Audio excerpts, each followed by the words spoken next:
Hi, and welcome to the Black Catholic Messenger podcast, where we keep it Black and we keep it Catholic. My name is Alessandra, and today I'm joined by Lydia Ocasio-Stoutenburg, wife and mother of five, disability advocate, educational researcher, and writer. Thanks so much for being with us today, Lydia. Thank you. Thank you for having me. So today we wanted to talk about motherhood, about family, and particularly when it's concerning the Black community. And we were inspired to have this conversation after the New York Times op-ed by Elizabeth Brunig on Mother's Day. And Elizabeth was talking about her experience as a young mother. I believe she had her first child when she was 25 years old. And for people who are on Twitter, it caused quite a reaction or a response. And I didn't see a whole lot of the negative response, but Lydia, can you tell me a little bit more about what you saw, just people who were responding to that piece? I think that a lot of people really have their strict notions of when people should become mothers, when they should not become mothers. And in doing so, it really constrains the diversity of parenthood, of generations, of times in which, it may be economically feasible for families or where they are in their lives. Of course, we're going to follow, church teaching, and we're going to follow our moral guidelines, but at the same time, we really have to hold back because we really don't know everybody's individual experience. And yes, while we do want to have families encourage that because that's what we're called to do, at the same time, there's really a lot of negative judgment about those who may choose to have children earlier or may choose to have children later on in their lives. And I think that's what it becomes problematic. And that's where we're really not embracing each other and as a community of faith. Yeah, I would definitely agree. And I think that there were some people who were saying that as a straight white woman who was married, had her master's degree when she had her first child, that, and, working as a writer, her husband's a lawyer, that it's like most people don't have that experience. So I think some people might have been reacting in a way where it was like they were saying that it was unfair for her to be flouting her life choices um, for other people who, and I don't really agree with that because I think that we all have choices. We're all at different positions in our life. And like you said, I don't think that it's anyone else's place to tell someone when they should start a family, when is the right time. And I think that society puts so much pressure on women to kind of be everything to everyone at all times.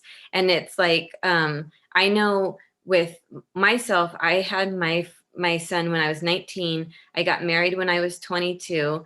And when I was a senior getting ready to graduate college, I had gotten into grad school and I was going to go to grad school when I found out I was pregnant with my third baby.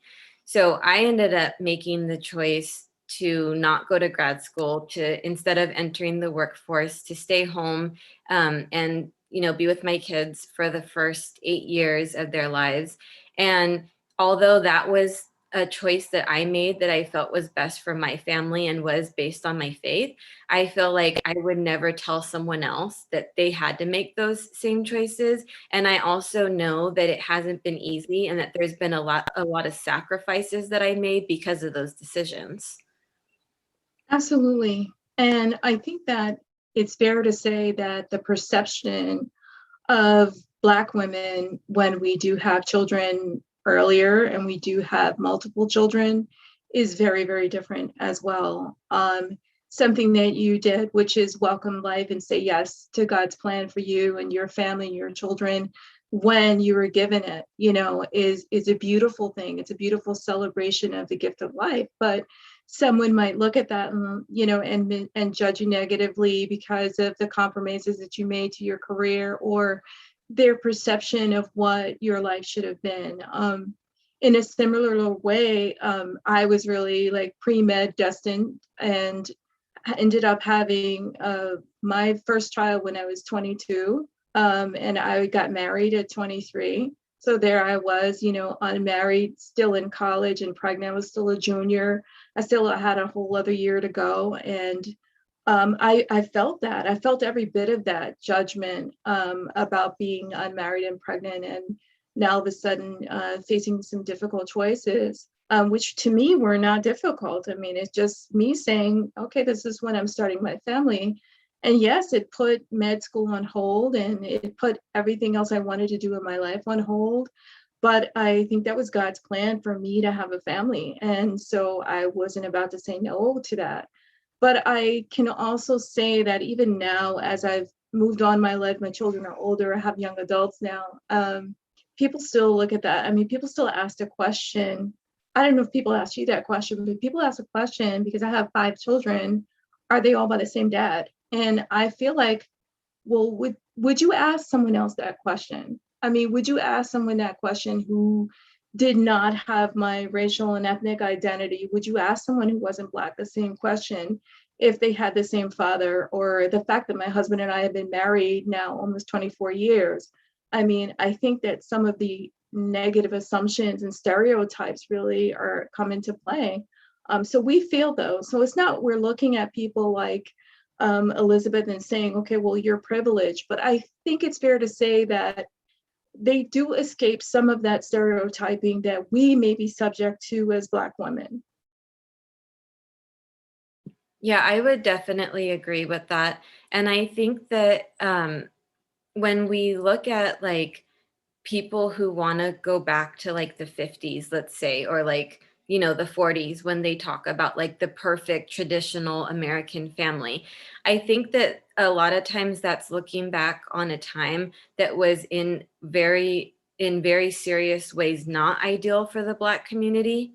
And I think that when you're trying to harken back to the good old days, those weren't good old days for us when we were still living under Jim Crow segregation. And they weren't good days when Black people didn't really have the same opportunities to succeed in life, when they didn't have the same opportunities to own homes.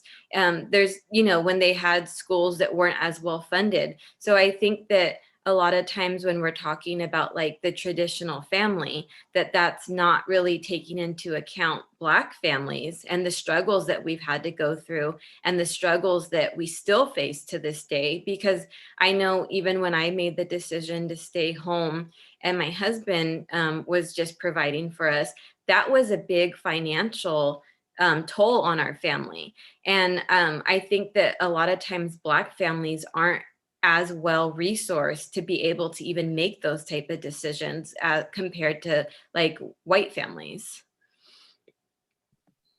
I mean, I agree. And a lot of that has to do with the fact that we don't have that generational wealth. We haven't really built up that infrastructure to say, okay, well, if the situation arises, look, we have the supports.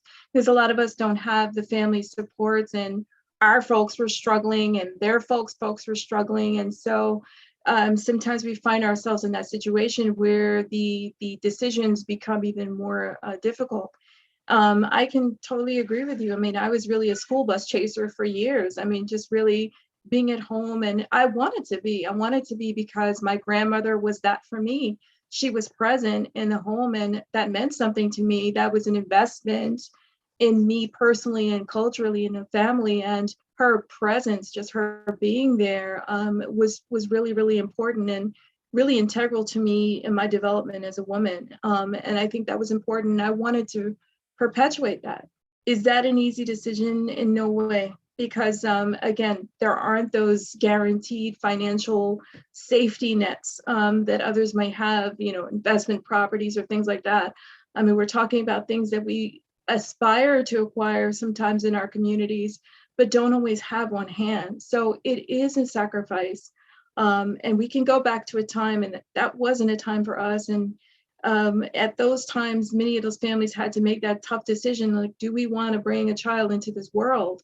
And of course, yes, we want to choose life, but we think about that. Think about the impact of bringing a child into the world where that child's automatically going to be devalued because of the color of their skin.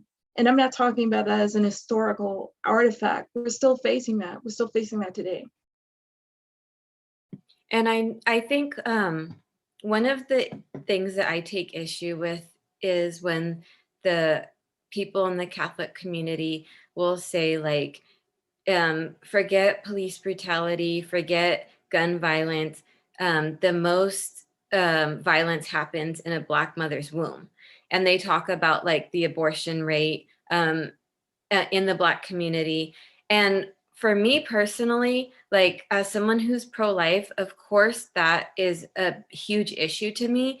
But when you try to put the emphasis on abortion, you're basically saying, forget all of the societal factors that come into play when a woman feels like she doesn't have the choice to have a child. Forget about like the lack of our infrastructure with like childcare and with like elder care and the safety net and everything like that. Forget all of that, and let's just put all the blame on the woman who's making the choice. And it's like, let's not look at all of the issues that the Black community face, that Black women face. Let's just talk about how horrible these women are who are choosing to abort their own babies.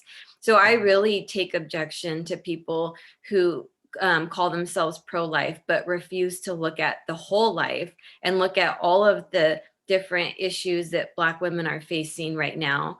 I mean, what do you think when you think about like the argument that the biggest danger for the Black community is abortion? I mean, as a pro-life person myself, I believe that we can't look at, we can't say that we're pro-life without looking across the entire lifespan. And I mean, from womb to tomb, I mean, all the way to look at how our communities are impacted. And I find that a lot of this narrative is really pro-birth rather than being pro-life, because we're looking at these conditions, as you said, these choices that women have to face without looking at all the structural inequities that you're having to weigh. They're weighing so heavily on that woman at such a vulnerable point in her life. I mean, really, it's such a fragile place. I mean, it could mean life or death. And it can mean a very grave decision for a woman who is looking at the economics, who is looking at the death of Black men around her and thinking, wow, I have to bring my child into this world, who's looking at, I don't have any supports. So I think it's very limited when we look at that as basically mutually exclusive. Either you are looking at this without looking at all the societal and structural factors, without looking at racism as a perpetuating issue that's affecting our community, and how that's going to affect your personal life in as a family. You're bringing your family into this world. You don't live in a bubble. It's not a vacuum. You're living in this world where your child is going to be affected. And so these are tough, tough decisions. And if we continue to vilify women, especially Black women, we're really missing the point. And we're not doing our job in saying, okay, we're loving our brothers and sisters, because we're not. One thing that I wanted us also to discuss when we talk about the society factors is one of the issues in the Black community, and I see a lot of like friends and family members who I know who are facing this, people I went to college with, is that there seems to be this question around where are all the eligible Black men? And it seems like there's a lot of single Black women who want to be married, who are having trouble finding a partner. And I wanted to talk about a 2015 New York Times article that was called 1.5 million missing Black men. And I know that this is from 2015, but it was talking about how there's 1.5 million Black men who are missing from the community, either because of incarceration or because they died early, premature death for different reasons, either health reasons or because of violence. And it said for every 100 Black women not in jail, there are only 83 Black men. The remaining men, 1.5 million of them, are in a sense missing. So when we're talking about the Black family, and when we're talking about, women who want to have children, we have to look at how a lot of men who are fathers might be in prison, and how this really affects the Black community. And there's another organization run by a woman whose her father was incarcerated, and she said that there's 10 million children whose parents are incarcerated in the United States. So it's like, I think as a Black Catholic, as someone who really believes in looking at like all the issues facing our community and issues of faith when we talk about the family and how important the family is, that we also have to talk about incarceration, and we have to talk about how severely that's impacting our community. And I think this is such an important issue because there are so many layers here to talk about with incarceration. I mean, and again, we can't talk about a single issue in a vacuum. Who benefits from incarceration? You know, incarceration is an industry that's making money, right? It's churning dollars economically. So some people are benefiting from it. At the same time, it's fracturing our families. It has been for generations. But we also look at the statistics at the number of Black men who are living out sentences for the rest of their lives, or who are on death row, who are innocent. That's an issue, or who've been convicted as a first-time felon on a petty offense from being a juvenile offender.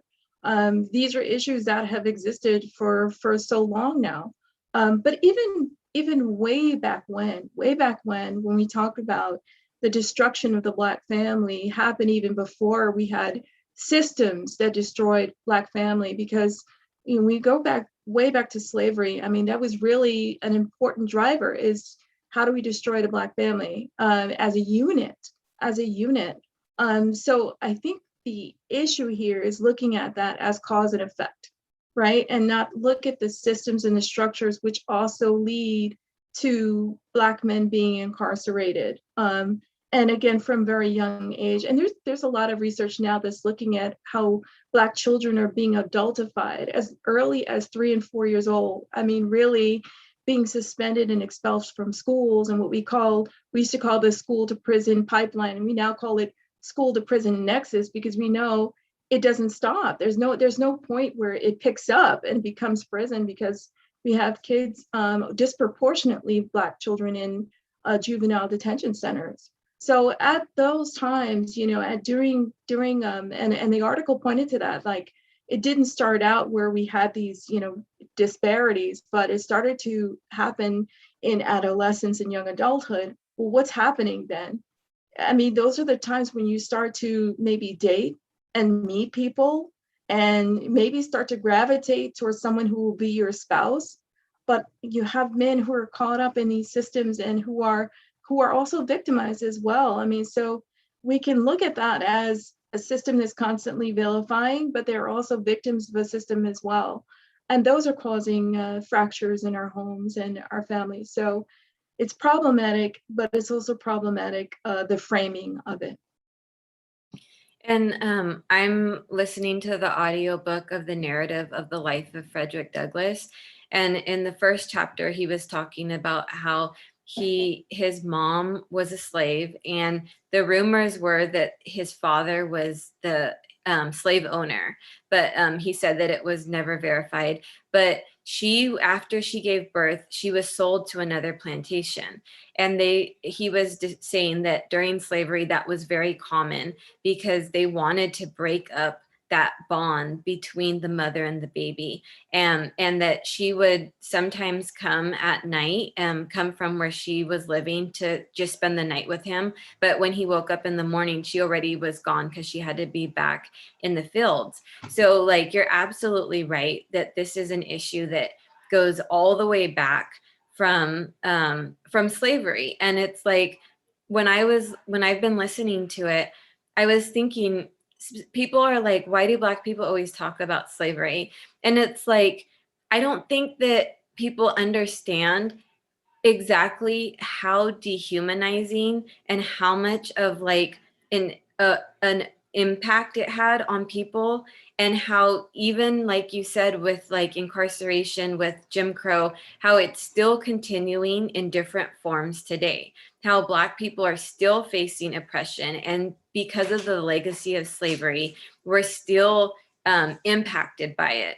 And I would also want to say that when you look at like what happened with Nazi Germany and the Holocaust, or you look at apartheid in South Africa, or the Rwandan genocide, there was these truth commissions that happened where people talked about what happened, and they reconciled what had happened, and there was a type of accountability and account of justice that happened. And we haven't had that in the country. We still have people who have the Confederate flag and think that that's perfectly fine. We still have people who look at like the southern states in an idealized way. So it's like I just feel like as a country we haven't healed from what happened.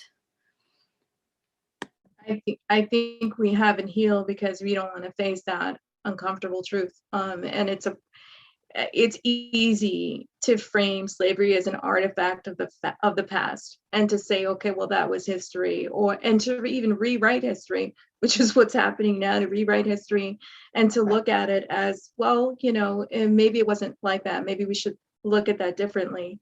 But you're right, we're living the vestiges of that in our current context. We can't separate from that. If, for example, the Willie Lynch letter, whether you want to look at that as an artifact of truth, or if it's non-factual, still it captures so many of those concepts of destroying the Black family as a unit, because it's taking away the power of Black family and saying, this could at any time be compromised. At any time, a Black man can be removed as the leader of the family. And so now we've had generations of women who have stepped forward and who've raised their families and who've done what they've had to do.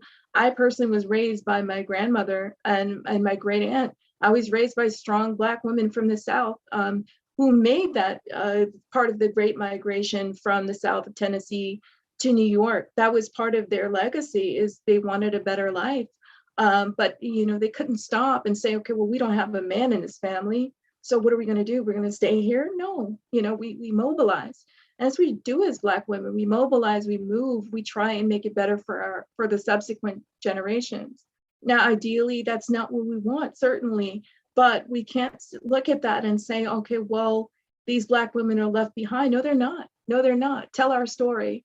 We're not being left behind. We're moving. We're raising our families. We're raising strong Black men. We're raising strong Black women. We're resisting. In many ways, we get to tell our own stories. We are that vanguard. We are strong. And I think that's what the removal of our history is just removing those counter narratives. And you don't see the same level of accountability in other groups who have experienced, I would say, parallel oppressions, but it's not in the same way. No way is it in the same magnitude, because we don't want to compare marginalizations of 400 plus years. It's different. It's different, and it's manifesting in today. And I think it's really important. One of the reasons why I've been talking about incarceration a lot is because when we talk about that we're all created in the image and likeness of God, that includes people who find themselves incarcerated, or people who were formerly incarcerated. And unfortunately, oftentimes those people who were formerly incarcerated are the untouchables in our society. They're almost like the lepers that, in the Bible, where it's like people don't want them in their communities. They don't want them in their jobs. They don't want to date them. They don't, you know what I mean? And it's like, I think that that's why as Black Catholics and as Christians, that we really have to take a firm stance and say that the people who are formerly incarcerated are just as loved by God and just as worthy as being part of our community and as part of our society as anyone else. And I think that it's really important that we look at the oppression that's happening inside prisons, outside of prisons, when people aren't able to get jobs, or it's legal to discriminate against people in housing or in jobs, or not have the right to vote because you were formerly incarcerated. I think that those are all type of issues that we really need to start looking at as a Black community, instead of it being something that's taboo and that we don't want to talk about. I think the reentry into life is difficult when you weren't a part of life to begin with, when you were dehumanized before you went into prison. Now you were even further marginalized from what they would call the center of society. And you think about it, no one was born, no one was marked with you're bound to go to prison. You know, each person was born with a dignity, again, the inherent dignity that God gave them. And because of factors, because of circumstances, because of the consequences of a bad decision, or being in the wrong place at the wrong time, or being wrongfully convicted, all of those can be true. Men and women have found themselves incarcerated, and things have happened to them while they're in there. But everyone can turn around. Everyone can turn around. I mean, our Lord showed us that on the cross, you know, with the good thief, right? Anyone can turn their life around, but we don't want to accept that sometimes, and we want to keep them on the margin, say, okay, those are those people and they're not a part of us. So I think we block ourselves from being community and asking, responding to what our Lord asks us to do, which is, what did you do for the least of my brothers and sisters? You know, we're going to be asked that. We're going to be asked that when we make those choices and don't want to include and don't want to accept and don't want to say, okay, well, you belong here. And the more we continue to send the message that people don't belong, I think we're doing not only a human injustice, but we're doing a Catholic injustice. We're really not seeing our brothers and sisters as being made in the likeness of God. I think that as a Black Catholic, when I hear people criticize the Black community and say that, like, we don't have a culture, for example, and I look at myself as a mom, and I look at the way that I'm raising my children, and it's like the Black culture we have is the traditions that we pass down to our children. It's the history that we teach our children, the shared history that we teach our children. It's the, get togethers. It's the, you know what I mean? It's like, there's so much that goes into the being a Black person in America and our culture, that it's like, when I hear people say that there is no Black culture, it's like, okay, maybe you're not participating in Black culture, but don't criticize the rest of us who do very much so, but have pride in our culture, in spite of the struggles that we have to face as a community. That for me, I feel like being Black and being Catholic, being a woman, being a mother, being a wife, like, those are all things that God has given me the privilege to experience. And I'm so grateful to Him for that. Amen. Amen, and praise God. And it's not that any of those identities God gave you with, God gave them to you, not saying do any of these at the exclusion of the other. God didn't ask us to do identity erasure, right? He didn't want us to say, okay, well, I'm not Black. I mean, he gave us this skin, he gave us this identity, he gave us this rich cultural heritage for a reason.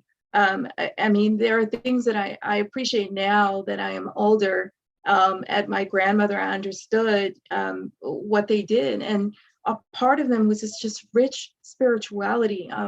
Sometimes when they'd be going through that they couldn't share with me because I was just a kid, but I would see them sometimes just saying, these spirituals, these Negro spirituals, and I'd be looking at that like, wow, this is such resilience. They're just singing, saying they're absolutely trusting God.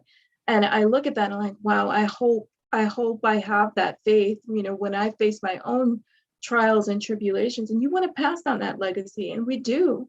We do have a rich culture. We do have a rich understanding. I mean, we're tied to that. Not in spite of our struggles, but because of our struggles, and because we're showing who we are when faced with adversity. So yeah, our cross looks different. Our cross looks different. It does. We have a generational cross that looks different. And our Lord gave it to us because he knew we could carry it. We could carry it, and we carry it further. And we empower our children to carry their crosses and say, this is who you are. You love Jesus. You know, you are a Catholic. You know, this is what you believe. You are Black. You're beautiful. You're strong. This is the legacy you can't come from. I don't want to erase any of that. You know, I want you to feel empowered because of that. I was on a webinar that my daughter was on, and I was listening to it, and one of the speakers was a Black woman, and she was saying that when she grew up, she was raised by a single mom, and her mom always told to her, babies are expensive. And that was kind of like her mantra. And I'm pretty sure the woman didn't have any kids herself, but I was thinking, like, what if you said like babies are a gift from God? You know, what if you said that like babies are miracles? You know, I just feel like we really need to, and yes, babies cost money, and we can't, you know, downplay that. And I think that it is important to look at the whole, you know, the whole picture when you're going to be a parent. But I just feel like in our culture, it's so focused on like money and like, you know, your career. And it's like when we're talking about the birth rate being the lowest since the Great Depression, it's like, look at our society. Like, as Catholics, we should be embracing a culture of life. And instead of always, you know, trying to say like be anti-abortion, like why don't you be pro-life in the sense that you're you know, kind of extolling the virtues of parenthood and of having children and of just the gift of life, the miracle of life.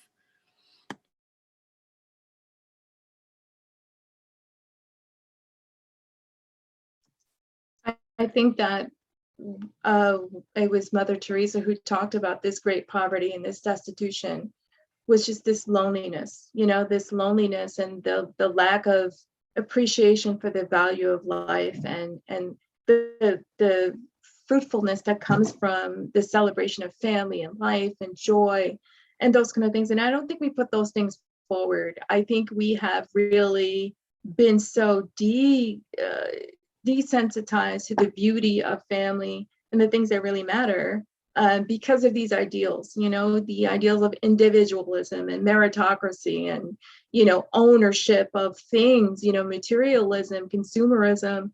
I think they're really robbing us of that beauty and they're making us see, well, if we don't have those, then we're poor. But I think that Alessandra, we're rich.